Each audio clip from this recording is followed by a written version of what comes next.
Dieguinho. Bom, galera, tá entrando no ar a nossa primeira edição desta segunda-feira e, como sempre, recheadaço aí de informações. Tem muita coisa pra gente conversar, debater e trocar de ideias aqui, tá? Então peço para vocês deixarem o like aí no começo do vídeo, que ajuda bastante. Quem estiver chegando pela primeira vez aqui no canal, por favor, se inscreva. Normalmente nós gravamos de 2 a 3 vídeos por dia aqui no canal e você vai estar sempre bem informado de tudo que rola no Vascão. Essa semana que passou, eu dei uma desacelerada na produção dos vídeos aí, semana longe, né? Um jogo do outro, uma semana do jogo do Flamengo para o jogo do Palmeiras, janela fechada. Essa semana a gente vai dar uma acelerada na produção dos conteúdos. A partir da semana que vem melhora. A gente vai voltar a ter jogo quarta e domingo, vai ter uma pausa para a data FIFA. E aí nós teremos confrontos de novo quarta e domingo. Facilita, né? Sem janela, tendo um jogo uma vez por semana. Aí a gente tem que ter muita criatividade para gravar vídeo. Vocês reclamam às vezes, pô, tá enchendo a linguiça, mas tem que trabalhar, né? Se a notícia do dia é aquilo dali, é aquilo ali que a gente tem para trazer, beleza? Para começar já de cara, vamos aí dar uma atualizada na tabela do Campeonato Brasileiro. Vocês estão vendo os jogos aí e de antemão, enquanto vocês estão dando uma observada na tabela, queria trazer um detalhe importante para vocês. Depois da próxima rodada aí do próximo final de semana, chegaremos ao marco importante de 28 rodadas, ou seja, irão faltar apenas 10 jogos para terminar o campeonato, à exceção das equipes que ainda têm jogos atrasados. Com um detalhe, nesse momento temos 7 jogos a serem disputados, sendo que 2 jogos serão disputados nesta quarta-feira, tá? O Grêmio recebe o Criciúma no dia 25 de setembro e o Bragantino recebe o Inter. Logo, depois de quarta-feira, apenas 5 jogos estarão atrasados. Dos 5, um já tem data. Vasco e Cuiabá vão jogar no dia 23 de outubro. Não tem data ainda para Atlético Mineiro e Grêmio, Inter e Flamengo, Fluminense e Atlético Paranaense, Atlético Paranaense e Atlético Mineiro. Beleza? Um detalhe, 11 equipes até o presente momento têm jogos atrasados. Até o presente momento, 4 equipes têm 2 jogos atrasados, Inter, Grêmio, Atlético Mineiro e Atlético Paranaense. Depois de quarta-feira, 9 equipes terão jogos atrasados, sendo que apenas 2 terão 2 jogos atrasados, Atlético Mineiro e Atlético Paranaense. Então, reitero o que eu já falei algumas vezes, estamos vivendo uma tabela um pouco fake ainda, tá bom? Detalhe em cima dessa multidão de jogos atrasados, o Inter chegou a ter 5, agora tem 2. E a partir de quarta-feira passará a ter 1. O Inter que chegou a ficar próximo de zona de rebaixamento, nos ultrapassou na tabela, é o 8º com 41, a 1 ponto do 6º colocado e a 3 do 5º e a apenas 4 pontos aí do 4º colocado. O Inter que em caso de vitória nesse jogo atrasado na quarta-feira, já salta aí de cara para a 5ª colocação, ficando a 1 ponto do G4. Então é importante a gente dar uma observada nesse detalhezinho aqui. Outro fator importante, eu vou trazer mais dados disso no próximo vídeo, mas já dando um breve spoiler, o Vasco tem que acender o sinalzinho de alerta. Vou explicar o porquê. O Vasco está exatamente nesse momento a 7 pontos do G6 e a 7 pontos da zona de rebaixamento. Literalmente ele não está nem mais perto de uma coisa e nem de outra. Ele está no meio ali do caminho. Então a gente pode, daqui para frente, continuar a crescer e se aproximar do G6. A gente pode vir numa derrocada e se aproximar da zona ou ir remando aí meio que na água de salsicha e ficar pela meiuca ali.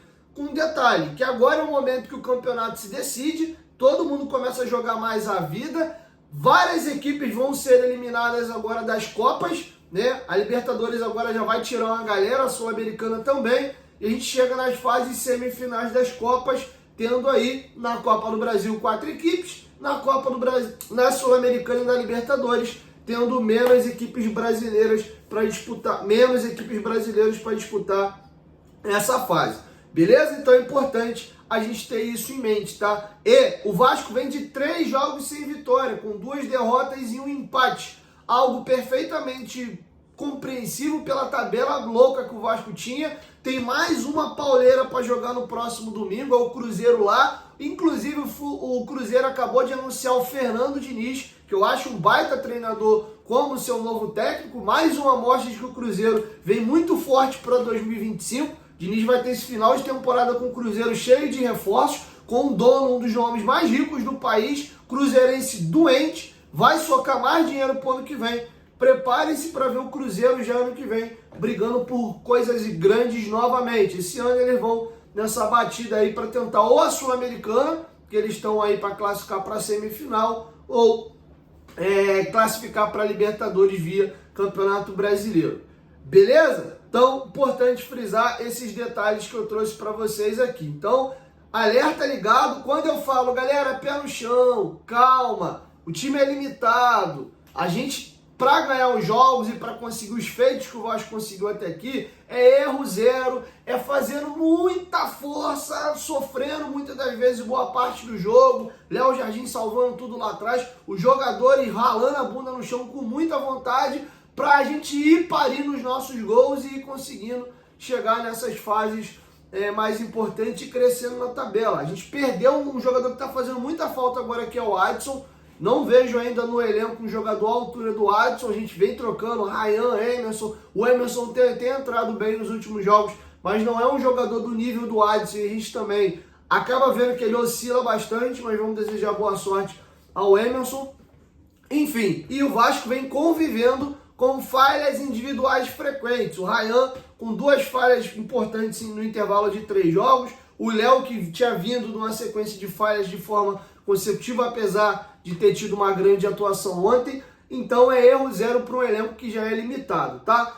Falei bastante aqui, trouxe um panorama para vocês do Campeonato Brasileiro. Para fechar, queria trazer para vocês as probabilidades aí do Vasco nas competições, tá? Título pela bola de cristal do Globo 0, G4 por Libertadores eles não calcularam, via G6 7.3, Sul-Americana 69.2, rebaixamento 2.10. A chance do gol calculou título 0, G4 não calculou, Libertadores via G6 3.2, Sul-Americana 79.8, rebaixamento 0.8. Espião estatístico do GE, título 0, Libertadores via G4 0.20, Libertadores via G6 2.14, Sul-Americana não calcularam, rebaixamento 2.59.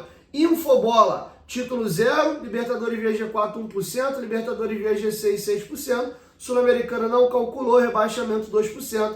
Para finalizar, a Universidade Federal de Minas Gerais, título 0,002, Libertadores via G4 não calcula, Libertadores via G6 7.3, Sul-Americana 69.2, rebaixamento 2.1. Esses números podem melhorar para cima ou para baixo, a depender do jogo contra o Cruzeiro fora de casa. Tá? O Cruzeiro teve o zagueiro Marcelo expulso na última rodada e vai ser um desfalque certo contra a gente. Beleza? Quero te ouvir, deixa a sua opinião aqui embaixo nos comentários, o que vocês estão esperando para o Vasco nessa reta final. Depois desse jogo duro com o Cruzeiro, que a gente pode vir de mais um insucesso, a gente tem uma tabela mais tranquila para outubro, tá? Não uma tabela, nossa, que coisa linda, mas é bem mais acessível do que a gente teve agora no mês de setembro, tá?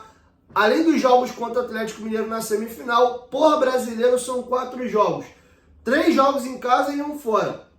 Juventude em casa, São Paulo fora, Cuiabá pelo jogo atrasado em casa e Bahia também em casa, tá? Então a gente tem Cuiabá, Juventude e Bahia em casa e São Paulo fora, sendo que 3 jogos em casa e 1 fora dos nossos domínios, tá? O mais pauleiro aqui são os jogos da Copa do Brasil com o Galo e esse jogo fora de casa contra o São Paulo, tá bom? Então a gente tem aí um mês de outubro que a gente pode dar uma boa pontuada e aí para a reta final, faltando 6 jogos para acabar o campeonato, com uma pontuação mais bacana. Se a gente pontuar forte em outubro, a gente pode realmente dar uma olhada mais para cima. Mas eu acredito que o Vasco deve ficar com uma vaga de Sul-Americana pelo Brasileiro e essa vaga de Libertadores pode vir via título de Copa do Brasil. Tá? Acho bem difícil esse título, mas possível. Dá para ganhar esse título aí. O Coutinho pode ser um grande trunfo para o Vasco nessa reta final. Tem uma semana para o jogo do Cruzeiro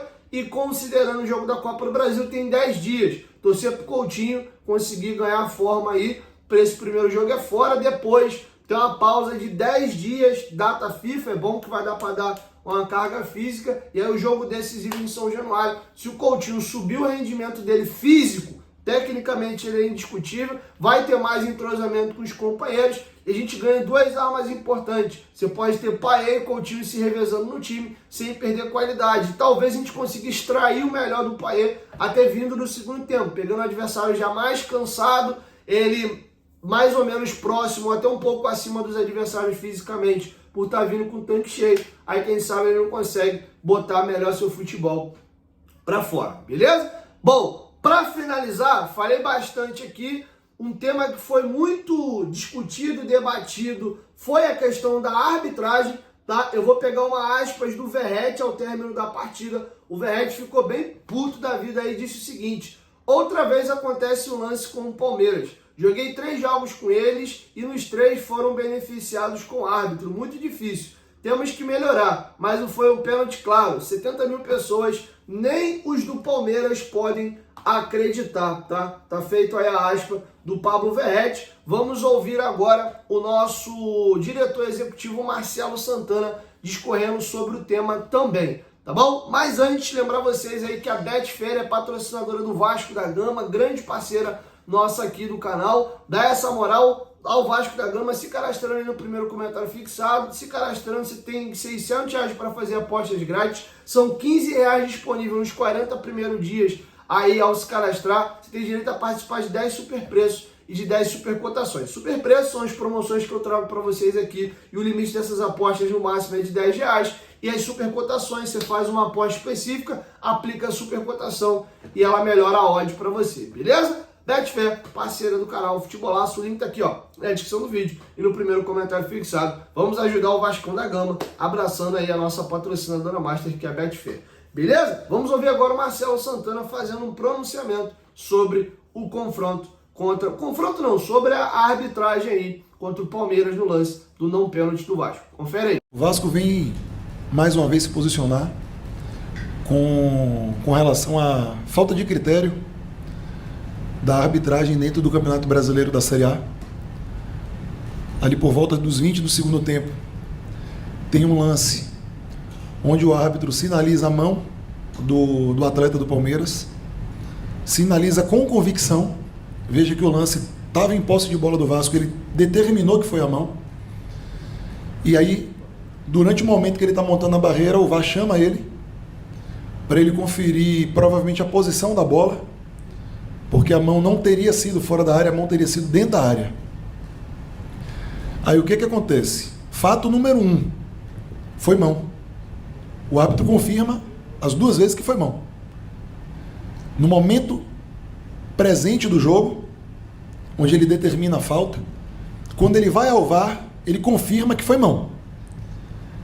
A imagem é clara, mostra que a mão foi dentro da área.